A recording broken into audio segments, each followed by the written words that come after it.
Pois é, estamos hoje aqui para comentar a participação de Luiz Inácio Lula da Silva, candidato favorito à presidência da República, na sucessão de Jair Bolsonaro, com quem ele compete, no Jornal Nacional. Se você tiver paciência para me ouvir, acho que pode ter uma boa compreensão do que aconteceu lá.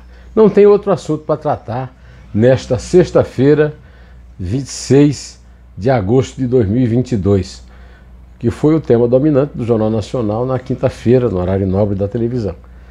Eu teria apenas que agradecer, como sempre, como faço todo dia, a presença, a pertinácia, a resistência com que cada um dos meus seguidores no canal José Neumani Pinto me premia, me condecora. Pois bem, me sentei de frente do televisor e vi o seguinte: o começo do Lula foi muito nervoso, muito, não sei se por causa da voz, que está falhando mesmo, tem problemas, não sei se porque esperava uma carga pesada da Globo em relação à corrupção. Mas isso logo se dissipou quando a pergunta foi feita sobre corrupção. O que é que William Bonner e Renata Vasconcelos tinham a perguntar ao Lula sobre corrupção? Sinceramente, nem me lembro direito como é que foi a pergunta, mas me lembro muito bem que naquele momento em diante o Lula se tranquilizou. Um grande amigo meu, que é especialista nessa coisa de televisão e tal, disse: olha, você percebe isso no olho dele. E o que eu vejo, o que vi, o que percebi é que nem a Renata, nem o William leram este meu livro. Este é um livro de 2011, tem 11 anos. E é um livro que trata o que sei de Lula. O 10º capítulo desse livro foi editado pela Top Books do Rio de Janeiro. Diz: para companheiros, impunidade, para inimigos, perseguição. É um capítulo sobre o que o Márcio Tomás Bastos, grande criminalista paulista, apesar de não ter sido formado pela Faculdade de São Francisco, cunhou a Polícia Federal no governo Lula. E o Lula respondeu e foi dado como batido, né? A resposta dele foi como se tivesse sido absolutamente correta, né? Com a forma como que o Márcio Bastos chamava a Polícia Federal. A Polícia Cidadã.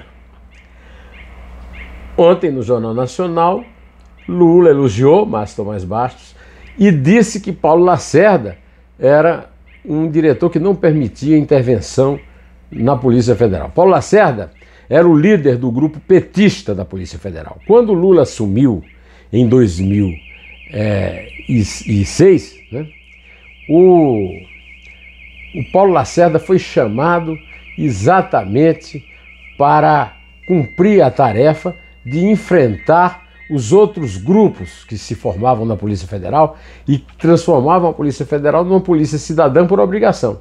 Os grupos eram os tucanos de Marcelo Itagiba, que era deputado federal no Rio de Janeiro, as viúvas de Romeu Tuma e os petistas, liderados por Paulo Lacerda. Se o Lula não interveio na gestão do Paulo Lacerda, só pode ter sido um acaso, mas que o Paulo Lacerda era um fiel companheiro, era. E o próprio Lula contou essa história. O Lula contou uma história de fantasia que, pelo que eu entendi, nem o Bonner nem a Renata tiveram condições de contestar. Ele contou a história de uma polícia que perseguia a todos, de uma polícia que buscava delitos e punia sem interferência dele. E escorregou. Vamos lá.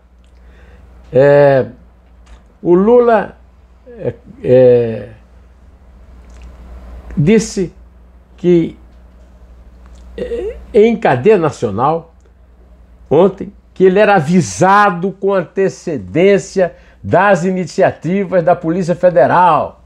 Ele contou como exemplo o caso do irmão dele, Genival Inácio da Silva, Vavá. Disse o Lula: no nosso governo, a Polícia Federal foi na casa do meu irmão, fiquei sabendo 12 horas antes. Que PF republicana é esta, meus amigos? Será que não tinha ninguém naquele estúdio para perguntar isso para ele? Mas que republicanismo é esse, em que a Polícia Federal informa o presidente da República sobre a eventual prisão do seu irmão? E quem era o irmão do Lula? Um irmão desprezado, um irmão a quem, como quase todos os outros irmãos, menos o chamado Frei Chico, que foi o militante que o levou ao sindicalismo e à política, né? Era desprezado, eram desprezados como são desprezados os pobres no Brasil que o Lula governou. Mas que polícia é essa que o Márcio Tomás Bastos intermediava a propina para o ministro do Superior Tribunal de Justiça anular uma operação policial a Castelo de Areia? A Castelo de Areia tinha um potencial de mais dinamite do que a própria Lava Jato, que deu no que deu. Mas foi anulada porque os petistas no governo compraram um juiz e o STJ considerou que a Operação Castelo de Areia não podia ter validada porque deixou escapar um em 200 réus lá que tinha que ter chamado. E aí veio depois a Lava Jato. A Lava Jato investigou, entre outros crimes, a corrupção da Petrobras. E o Lula admitiu a corrupção da Petrobras. Sabe o que é que o Lula falou lá? Ele disse que se confessaram é porque teve crime, né? Agora, ele nunca confessou o seguinte: era a participação dele da cúpula do PT, inclusive o tesoureiro, nesse crime, né? Tudo isso foi provado com farta documentação. Mas os amiguinhos nomeados para o Supremo Tribunal Federal conseguiram limpar-lhe a barra a ponto de o Lula estar na campanha tentando desmoralizar a única lei na história do Brasil proposta por cidadãos, a lei da ficha limpa. Bom, o Lula, acho que se ele tivesse que resumir numa frase o que ele falou na TV Globo na quinta-feira, ele diria o seguinte: o povo tem que voltar a comer um churrasquinho, a comer uma picanha, a tomar uma cervejinha. Meus amigos, é isso que eu ouço do povo que vai votar no Lula na rua. Eu quero voltar a andar de avião, eu quero que meu filho vá para a escola, porque que a saudade, a nostalgia do Lula vem dessas coisas. O Lula teve uma gestão da maior felicidade no ponto de vista da conjunção nacional, mas ele jamais poderia ter respondido a uma questão sobre corrupção dessa forma. Afinal de contas, as coisas foram processadas e ele não foi inocentado até hoje. Ninguém teve força para usar esse argumento, né? Ele se deu ao luxo, né? O Lula, como vocês sabem, ele é uma pessoa muito inteligente, chega a ser um gênio na política, mas ele não é um erudito, ele não é uma pessoa que... Aliás, eu não acredito nem que o Lula tenha lido algum livro na vida, mas ele citou um grande educador, o Paulo Freire, e disse o seguinte lá na Globo: tem uma frase de Paulo Freire que é fantástica, que eu utilizei para mostrar aos militantes a entrada de Alckmin no PT.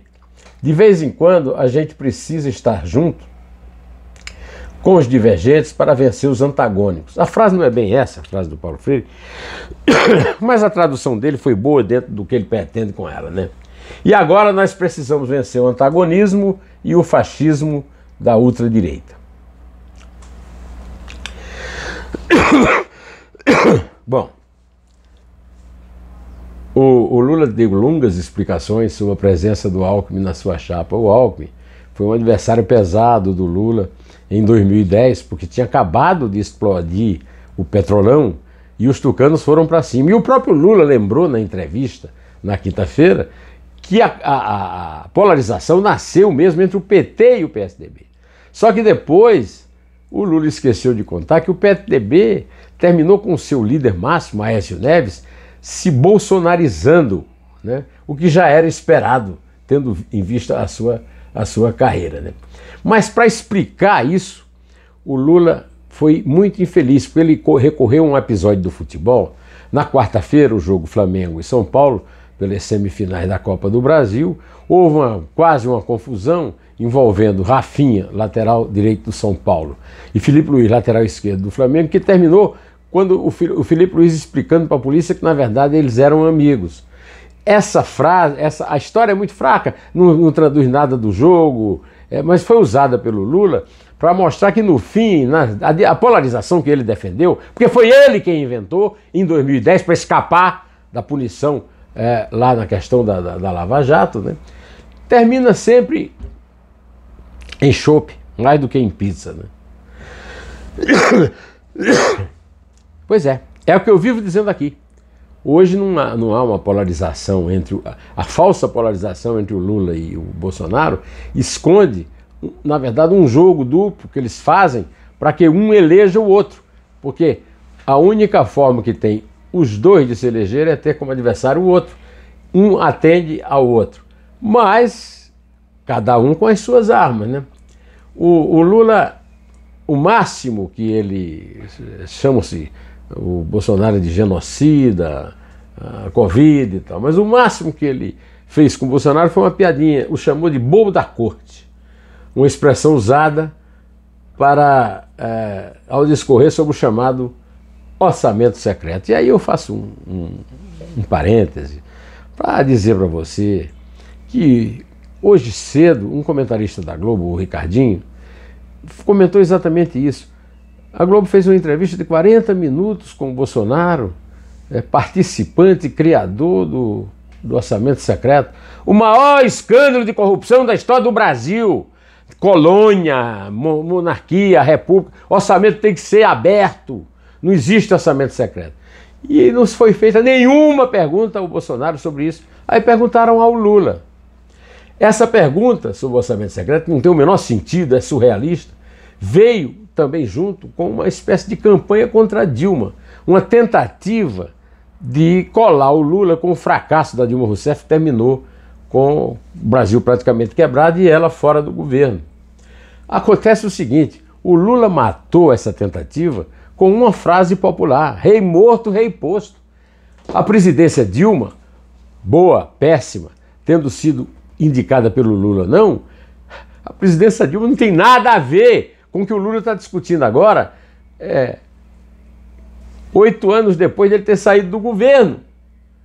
A citação de Dilma só permitiu que o Lula fizesse um gesto assim, de simpatia em relação a Dilma, que os próprios companheiros de campanha não estão fazendo. E tenho certeza que a Dilma precisava e queria mais. Ele fez isso sem se comprometer. Agora, bobo da corte é muito pouco para o Bolsonaro, até porque a gente sabe que o Bolsonaro é o bobo da corte, porque quem manda mesmo no Brasil principalmente o Arthur Lira e do Centrão. E o Rodrigo Pacheco, ambos do Centrão. Quando foi perguntado sobre o Centrão, e todo mundo sabe que o Centrão governou com o Lula, que o mensalão tem a ver com o Centrão, que os réus do mensalão são tanto os petistas como os do Centrão, mas ele saiu de fininho, dizendo: olha, comigo não, comigo o presidente negocia com os parlamentares, mas eu não vou ser bobo da corte como o Bolsonaro e fazer o que eles decidirem pela sua própria autonomia, como gosta de dizer a Isabel, né? Mas eu não quero dizer, eu acho que o Lula teve menos audiência do que o Bolsonaro e o Bolsonaro está comemorando isso. Mas eu acho que o Lula fez pelo menos 2 gols de placa. Primeiro, quando ele insinuou o tempo todo que vai refazer tudo que o Bolsonaro destruiu. E para isso tem que fazer melhor o que ele mesmo fez. Na verdade, ele tem 8 anos de experiência. E ainda ontem e hoje eu conversei com meu sogro, Alexandre de Castro, Tabajara de Castro, e ele é sertanejo e frequenta muito o sertão, e ele fala muito do projeto das cisternas da eletrificação rural, que eu chamo de Bico de Luz, e no Nossa Casa Nossa Vida, que na verdade é um projeto da Dilma, não do Lula, né? Eu estou lendo agora o livro A Paraíba e Seus Problemas, um grande clássico da literatura social brasileira, um livro à altura de Luiz Sertões, de Euclides da Cunha e Casagrande e Senzala, de Gilberto Freire. Esse livro mostra o abandono, a forma incrível com que o povo do sertão é tratado pelos governos, até o governo de Epitácio Pessoa, quando foi feita a açudagem.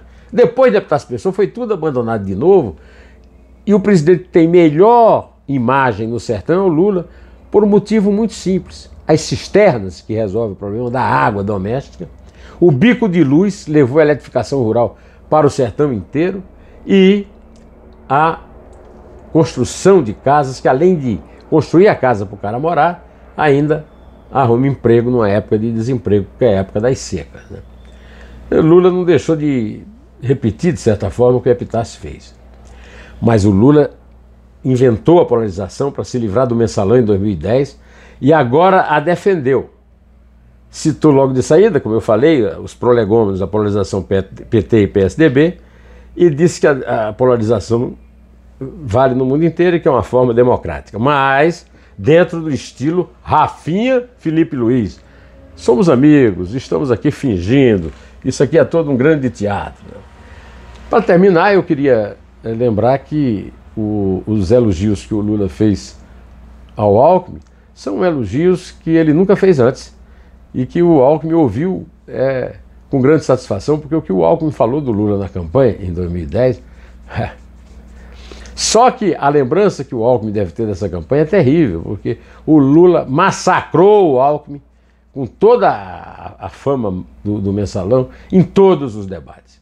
Mas isso aí já é assunto para os próximos dias. Por enquanto eu vou terminando isso aqui por aqui, na esperança de que você tenha ouvido e visto esse comentário como de alguém que há 10 anos lançou esse livro, que infelizmente o Bonner e a Renata não leram. Fazer o quê, né? Direto ao assunto. Inter.